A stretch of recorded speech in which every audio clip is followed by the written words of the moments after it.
Rail मंत्री अश्विनी वैष्णव के पिता का निधन, मुख्यमंत्री योगी आदित्यनाथ ने जताया शोक। बोले योगी, यह खबर अत्यंत दुखद।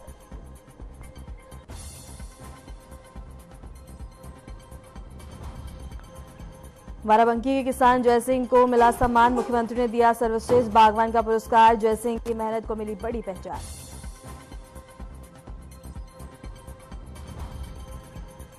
मुख्यमंत्री योगी ने मुख्यमंत्री आवास पर ली समीक्षा बैठक, नियोजन विभाग के साथ विकास योजना पर हुई चर्चा।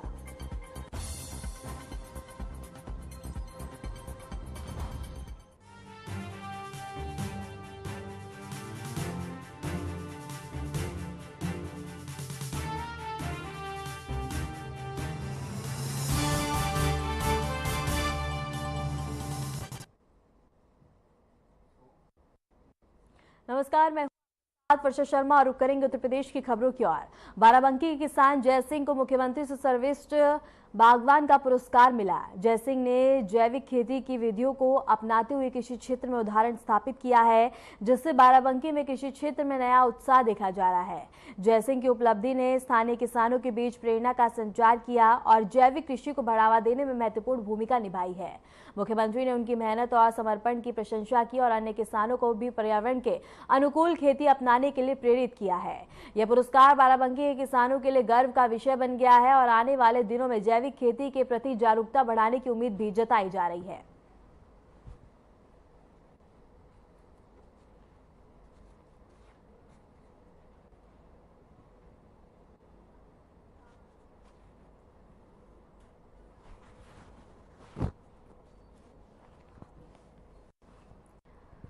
बाराबंकी से एक खबर है, जहां बता दें कि बाराबंकी के किसान जयसिंह को सम्मान मिला। मुख्यमंत्री ने दिया सर्वश्रेष्ठ बागवान का पुरस्कार। जयसिंह की मेहनत को बड़ी पहचान मिली है। इसके साथ ही बता दें कि सर्वश्रेष्ठ बागवान का पुरस्कार मिला है।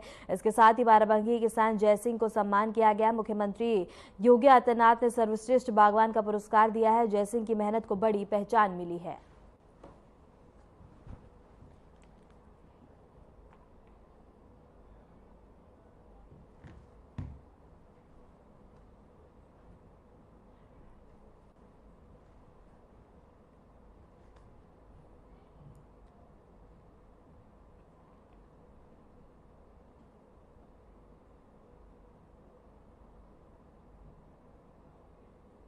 मुख्यमंत्री योगी आदित्यनाथ ने मुख्यमंत्री आवास पर नियोजन विभाग की महत्वपूर्ण बैठक की है। इस बैठक में राज्य के विकास कार्य, योजनाओं की समीक्षा और आगामी परियोजनाओं पर चर्चा की गई। बैठक में विभिन्न विभागों के अधिकारियों ने अपनी अपनी प्रगति रिपोर्ट प्रस्तुत की और विकास कार्यों को तेजी से पूरा करने के लिए रणनीतियां बनाई गई। मुख्यमंत्री योगी आदित्यनाथ ने सभी अधिकारियों को निर्देश दिए कि जनता के हितों को ध्यान में रखते हुए योजनाओं को प्रभावी ढंग से लागू किया जाए। उन्होंने विकास के लिए बेहतर समन्वय और समयबद्धता पर विशेष जोर दिया। साथ ही प्रधानमंत्री और केंद्र सरकार की महत्वाकांक्षी योजनाओं का लाभ राज्य के हर वर्ग तक पहुंचाने के लिए तत्पर रहने को कहा। नियोजन विभाग की इस बैठक में आर्थिक विकास, बुनियादी ढांचे के सुधार, स्वास्थ्य, शिक्षा और ग्रामीण विकास जैसे कई महत्वपूर्ण मुद्दों पर विस्तार से विचार विमर्श हुआ है।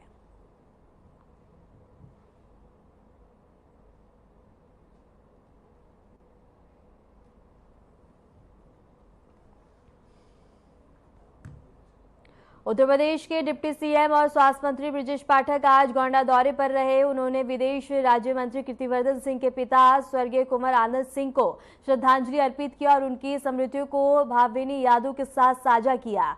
मीडिया से बातचीत में उन्होंने बता दें कि स्वर्गीय आनंद सिंह को याद किया, वहीं विपक्षी दलों पर भी निशाना साधा।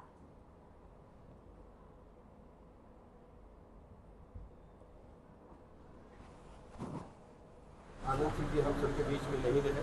उनका पूरा जीवन समाज के लिए समर्पित रहा।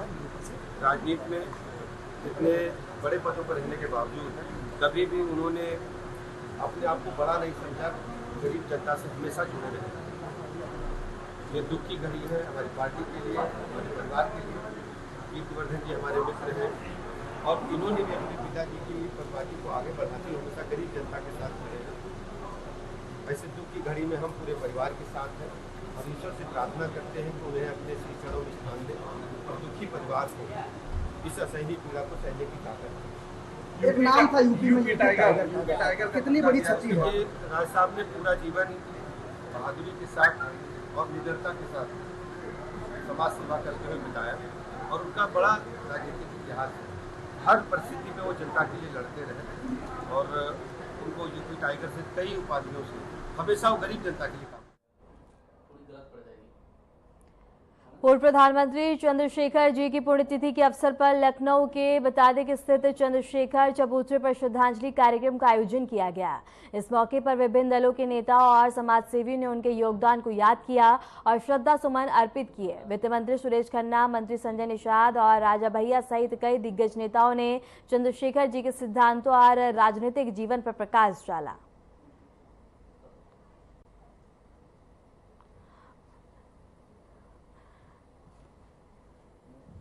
बता दें कि पूर्व पीएम चंद्रशेखर को लखनऊ में श्रद्धांजलि अर्पित की गई और इसके साथ ही राजनीतिक जीवन पर प्रकाश डाला गया। चंद्रशेखर जी के सिद्धांतों और राजनीतिक जीवन पर प्रकाश डाला।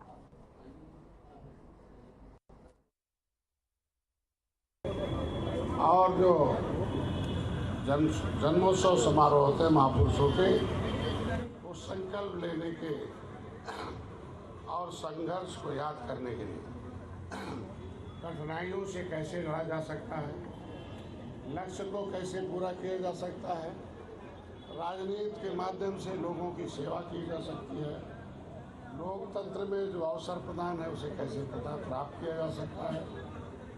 चंद्रशेखर जी ने उस विकट परिस्थितियों में इस तरीके से पूर्वांचल से एक गंगा के किनारे निकलकर और जाकर सदन के उस जहाँ पूरा देश संचालित होता है वहाँ अपनी आवाज़ बनकर एक ऐतिहासिक रेखा खींचते हुए कि अगर जज्बा हो तो उसे पूरा किया जा सकता है और मूल्यों आधारित राजनीति करके अपने मूल्यों को कभी भी उन्होंने जीवन में और सार्वजनिक जीवन में आने वाले संकटों का निवारण कैसे हो, जनहित में कड़े कदम उठाएं बिना परिणाम की परवाह किए, इन सब की प्रेरणा हमको महापुरुषों के जीवन कृतित्व से मिलती है। आदरणीय चंद्रशेखर जी का बहुत स्नेह हमको प्राप्त हुआ, अपने आप को सौभाग्यशाली समझता हूँ। और कोटा में जब जेल में थे तो कानपुर जेल आए थे मिलने, उस समय प्रदेश प्रशासन ने मिलने नहीं दिया। एक ही मिसाल से, एक ही क्षेत्र से हमारे क्षेत्र ने 9 बार हमको नवाजा। एक ही पार्टी, एक ही क्षेत्र, भारतीय जनता पार्टी को मैंने ज्वाइन किया जिस दिन से, और उस दिन से आज तक न दल बदला, न दिल बदला, न क्षेत्र बदला। जो टेलीफोन नंबर नहीं, आज तक वो टेलीफोन नंबर नहीं बदला। वही तो मेरा भी है। और मैं इसलिए कह रहा हूँ कि बदलना सदलना तो कुछ छोड़ दो। और आज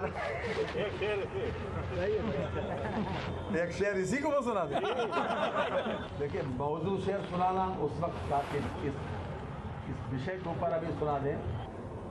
देखिए, आप ये बात मानेंगे, जिस दिन मोदी जी प्रधानमंत्री बने, उन्होंने स्वच्छ भारत अभियान चलाया और उसमें प्रतीक चिन्ह के रूप में गांधी जी का चरखा देना चाहिए।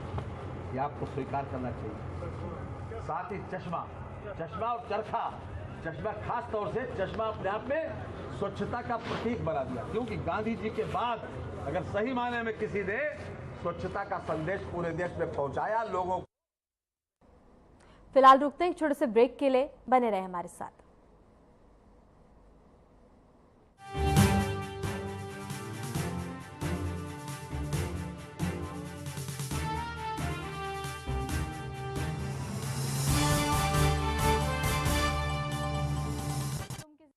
यशस्वी प्रधानमंत्री नरेंद्र मोदी जी के संकल्प सबका साथ सबका विकास को माननीय मुख्यमंत्री योगी आदित्यनाथ जी ने सामाजिक एकता एवं समरसता के उच्चतम मानदंडों के साथ बनाया है यूपी सरकार का मूल मंत्र। परिणाम स्वरूप 2017 के बाद उत्तर प्रदेश में सभी को मिले बिना किसी भेदभाव के रोजगार के समान अवसर एवं योजनाओं के लाभ।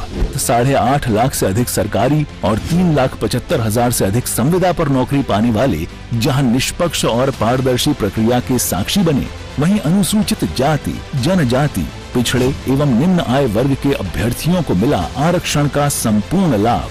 प्रधानमंत्री गरीब कल्याण अन्न योजना, प्रधानमंत्री आवास योजना और जल जीवन मिशन से लेकर मुख्यमंत्री युवा स्वरोजगार और एक जनपद एक उत्पाद जैसी विभिन्न योजनाएं यूपी में अंत्योदय से सर्वोदय का सपना कर रही हैं साकार। काम दमदार, डबल इंजन सरकार।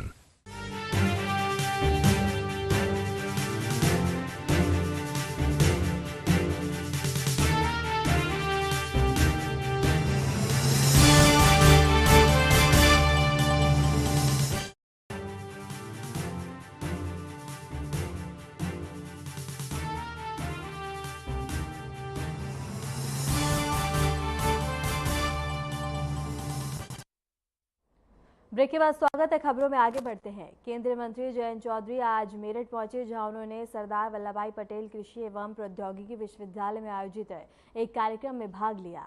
इस दौरान उनके साथ केंद्रीय शिक्षा मंत्री धर्मेंद्र प्रधान, कृषि मंत्री सूर्य प्रताप शाही और अन्य वरिष्ठ नेता भी मौजूद रहे। जयंत चौधरी ने विश्वविद्यालय परिसर में बने कृषि तकनीकी नवाचार केंद्र का उद्घाटन किया। इस केंद्र का उद्देश्य किसानों को आधुनिक तकनीकी और शोध आधारित समाधान उपलब्ध कराना है, ताकि कृषि उत्पादन को बढ़ावा दिया जा सके। कार्यक्रम में उन्होंने विश्वविद्यालय के छात्रों और शोधकर्ताओं से भी संवाद किया।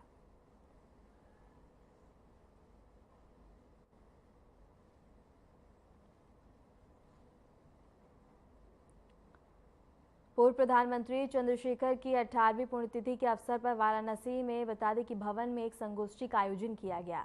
कार्यक्रम का विषय था अमृतकाल में आपातकाल को चुनौती। इस विचार मंच पर बता दें कि मंच पर देश की वर्तमान राजनीति, सामाजिक ताने बाने और भाषा जैसे अहम विषयों पर खुलकर चर्चा हुई। कार्यक्रम में राज्यसभा सांसद मनोज झा और सांसद वीरेंद्र सिंह समेत कई सामाजिक और राजनीतिक हस्तियां शामिल हुई। संगोष्ठी के दौरान पूर्व पीएम चंद्रशेखर द्वारा देशहित में लिखे गए एक काल्पनिक पत्र का एक अंश भी प्रधानमंत्री नरेंद्र मोदी को संबोधित करते हुए पढ़ा गया, जिसने सभा में गंभीरता का माहौल पैदा कर दिया।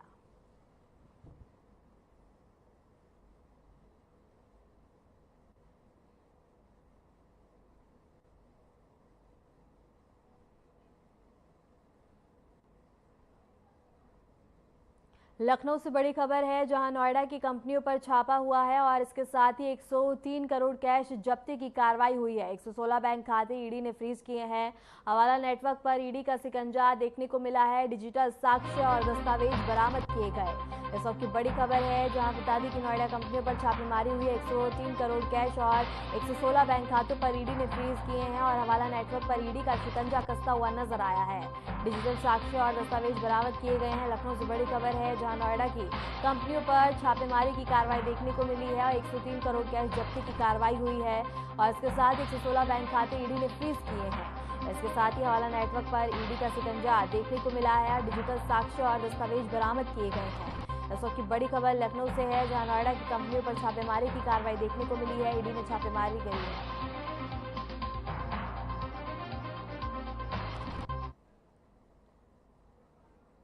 कांवड़ यात्रा की तैयारियों को लेकर मेरठ में उच्च स्तरीय समीक्षा बैठक आयोजित की गई। बैठक में मुख्य सचिव, डीजीपी समेत मंडल और जिला स्तरीय वरिष्ठ अधिकारी मौजूद रहे।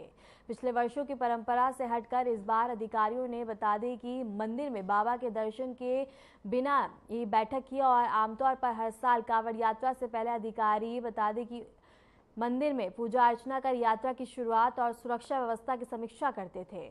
इस बार अधिकारियों ने सीधे समीक्षा बैठक में पहुंचकर सुरक्षा, यातायात, स्वास्थ्य, साफ सफाई और आपातकालीन सेवाओं को लेकर विस्तृत चर्चा की। यात्रा मार्गों की निगरानी, सीसीटीवी, ड्रोन और मेडिकल सुविधाओं को मजबूत करने के निर्देश भी दिए गए।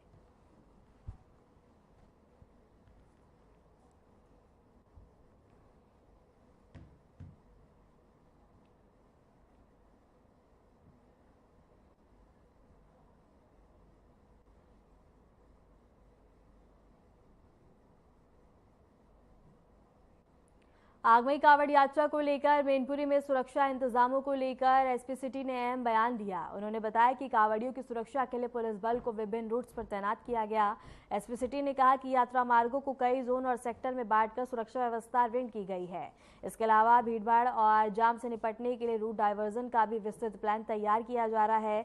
उन्होंने यात्रियों से अपील की है कि वे पुलिस की सलाह का पालन करें और निर्धारित मार्गों को ही उपयोग करें ताकि यात्रा सुरक्षित और व्यवस्थित रूप से पूरी हो सके। देखिए, कावड़ यात्रा के दौरान जो भी श्रद्धालु आएंगे उनकी सुरक्षा के लिए 24/7 पुलिस को हम लोगों ने लगाया है। सभी रोड्स को कई जोन और सेक्टर्स में बांटा गया है। पुलिस रेगुलर उस पर गश्त करती रहेगी। जिस रूट पर श्रद्धालु जाएंगे उस पर ट्रैफिक ज़्यादा ना हो, इसलिए हम लोग ट्रैफिक को जो है डाइवर्ट भी कराएंगे। तो इसके लिए जो है डाइवर्जन प्लान भी हम लोग तैयार कर रहे हैं और सभी जगह जो है व्यवस्था हम लोग देख रहे हैं और सब ठीक है अभी तक।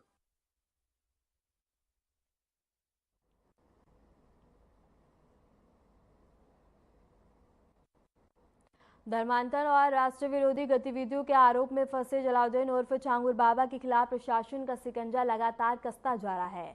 बलरामपुर में मंगलवार को बता दें कि अवैध कोठी और कब्जे पर बुलडोजर चला। वहीं लखनऊ से मुख्यमंत्री योगी आदित्यनाथ भी इस पर सख्त संदेश जारी किया। बलरामपुर के जिलाधिकारी पवन अग्रवाल ने कार्रवाई के दौरान कहा कि अवैध अतिक्रमण करने वाले माफिया लोगों के खिलाफ कार्रवाई सरकार की प्राथमिकता है। उसी क्रम में आज अवैध अतिक्रमण के खिलाफ कार्रवाई करके अवैध कब्जे को हटाया जा रहा है। इसी बीच मुख्यमंत्री योगी आदित्यनाथ ने भी सोशल मीडिया प्लेटफॉर्म एक्स पर स्पष्ट शब्दों में कहा, बहन बेटियों की सुरक्षा के प्रति सरकार पूरी तरह प्रतिबद्ध है।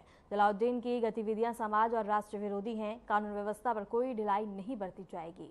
गिरोह के सभी अपराधों की संपत्तियां जब्त की जाएंगी और उन्हें ऐसी सजा दी जाएगी जो समाज के लिए उदाहरण बने।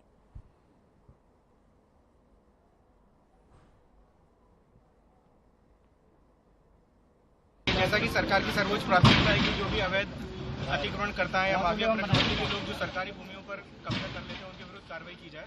उसी के क्रम में आज कार्रवाई की जा रही है और अवैध कब्जे को हटाकर सरकारी। इस वक्त हमारी मौजूदगी उतरौला के पदपुर के गांव में है। ये छांगुर बाबा की हवेली है जिसमें 5 बुलडोजर चल रहे हैं। हम बुलडोजर किस तरीके से अलीशान हवेली को जो है बंजर में बदल दिया गया है, खंडहर बना दिया गया और लगातार बुलडोजर की जो कार्रवाई है वो जारी है। यहाँ पे अभी एसपी डीएम दोनों लोग यहाँ मौजूद थे। उनकी मौजूदगी में ही सुबह से बुलडोजर पर कार्रवाई की जा रही है। 2 बुलडोजर पीछे की तरफ से हैं और 3 बुलडोजर सामने की तरफ से। यहाँ पर छांगुर बाबा ने अपना एक संकल्प तैयार करके रखा था जिसमें 5 से 7 जो कुत्ते थे वो बहुत खतरनाक है यहाँ पर और अस्तबल भी बनाया गया था जिसमें घोड़े रखे हुए थे। और ये वही मजार है जहाँ पर छांगुर बाबा के द्वारा धर्म परिवर्तन कराया जाता था, लोगों को अंगूठी दी जाती थी। ऐसा कहा जाता है कि छांगुर बाबा 40 से अधिक विदेश यात्राएं करता है। जो इस्लामिक देश थे उनकी यात्रा करता, वहाँ से ठंडी होती थी। एटीएस ने इनको गिरफ्तार किया शनिवार को और जेल भेज दिया। उसके बाद ईडी इनकी संपत्तियों की जांच कर रही है। राजस्व विभाग की टीम और पुलिस प्रशासन इस समय मौजूद है यहाँ पर। आर्यन टीवी के लिए बलरामपुर से विशाल सिंह।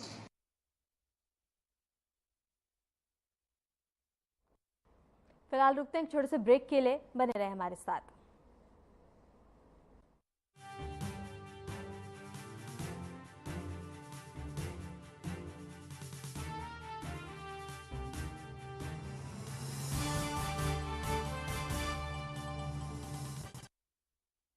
नवाचारी और नवोन्मेषी शिक्षा व्यवस्था से युवाओं की आशाओं को नई उड़ान दे रहा है नया उत्तर प्रदेश। ग्रामीण परिवेश हो या फिर नगरीय क्षेत्र, गुणवत्ता युक्त शिक्षा बनी है नए उत्तर प्रदेश की पहचान। स्कूल चलो अभियान और शारदा प्रोग्राम जैसे अभिनव प्रयासों से ड्रॉप आउट दर में आई है उल्लेखनीय गिरावट। ऑपरेशन कायाकल्प और टैबलेट वितरण जैसे कदमों से डिजिटल शिक्षा को मिले हैं नए आयाम। बेसिक शिक्षा से हायर एजुकेशन तक शिक्षा में उठाए गए अभूतपूर्व कदमों से हुआ है एजुकेशन का ट्रांसफॉर्मेशन। अंत्योदय और बिना किसी भेदभाव के सबको समान शिक्षा का अधिकार बना है युवाओं के उज्जवल भविष्य का आधार। वर्ष 2017 के बाद डबल इंजन सरकार के अभिनव प्रयासों ने नए उत्तर प्रदेश की शिक्षा व्यवस्था में किया है युगांतकारी ट्रांसफॉर्मेशन। समान शिक्षा का अधिकार, डबल इंजन सरकार।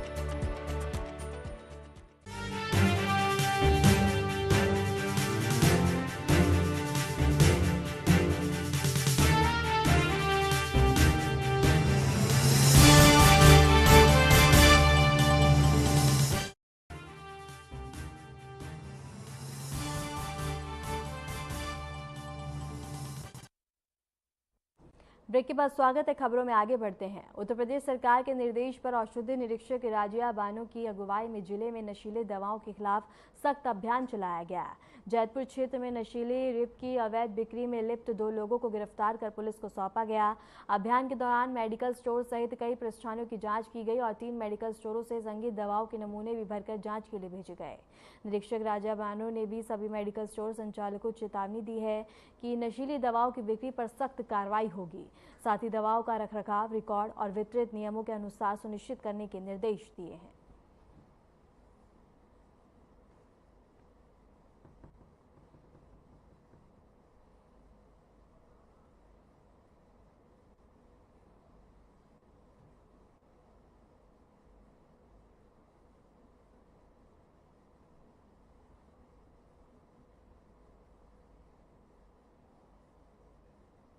खबर बागपत से है, जहां जिले में सुबह उस वक्त सनसनी फैल गई जब एक दूध व्यापारी विपिन का शव गन्ने के खेत में मिला।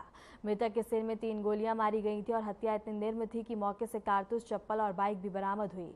घटना शहर कोतवाली क्षेत्र के बागपत बागू मार्ग की है और विपिन की बाइक सड़क पर पड़ी हुई मिली, जबकि शव खेत में मिला, जिससे यह स्पष्ट है कि हमलावरों ने घेरकर उसे बेहद नजदीक से गोली मारी।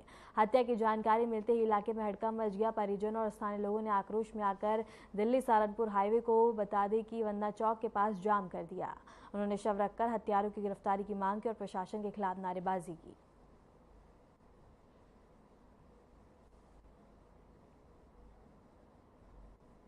शहीद पथ पर एक बड़ा हादसा उस समय टल गया जब एक पेट्रोल डीजल से भरा टैंकर अनियंत्रित होकर नाले में पलट गया। टैंकर ओमेसी डिपो से अयोध्या की ओर जा रहा था। हादसा बता दें कि स्कूल के सामने उस वक्त हुआ जब आगे चल रही एक मारुति कार को बचाने के प्रयास में टैंकर चालक ने नियंत्रण खो दिया और रेलिंग तोड़ते हुए नाले में जा गिरा। टैंकर में लगभग 5000 लीटर पेट्रोल और 1500 लीटर डीजल भरा हुआ था। चालक कुलदीप के मुताबिक उसने सामने अचानक आई कार को टक्कर से बचाने की कोशिश की, जिससे यह हादसा हो गया। गनीमत रही कि किसी को कोई चोट नहीं आई और एक बड़ा विस्फोट या आगजनी जैसी घटना टल गई। हादसे की सूचना मिलते ही राहत एवं बचाव टीम मौके पर पहुंच गई और कार्रवाई शुरू कर दी गई। पेट्रोल और डीजल लीक ना हो, इसके लिए विशेष सावधानी बरती जा रही है।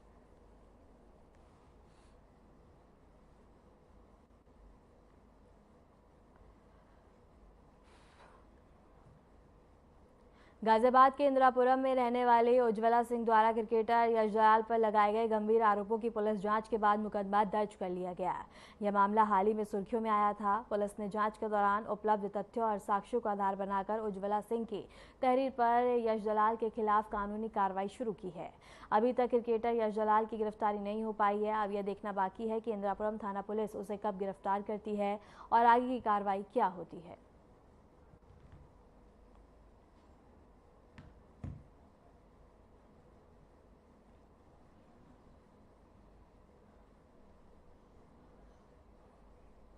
हापुड़ के संभावली क्षेत्र में पुलिस ने एक बार फिर बड़ी कामयाबी हासिल की है। 20,000 रुपए का इनामी बदमाश गुल्लू, जो कई मामलों में वंचित था, पुलिस की चेकिंग के दौरान मुठभेड़ में घायल हो गया।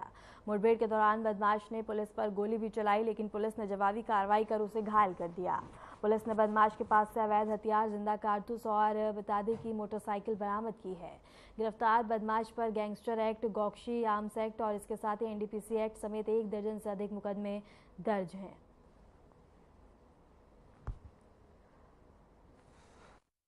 देर रात्रि थाना सिंभावली पुलिस की बड्ढा नहर पुलिया पर गिल्लू नाम के एक वांछित बदमाश से मुठभेड़ हुई है। गिल्लू पर गैंगस्टर एक्ट और गोकशी आदि के लगभग 1 दर्जन से अधिक मुकदमे पंजीकृत थे तथा वह गैंगस्टर एक्ट में वांछित चल रहा था। उस पर 20,000 का इनाम भी था। अभी उसके बाएं पैर में गोली लगी है।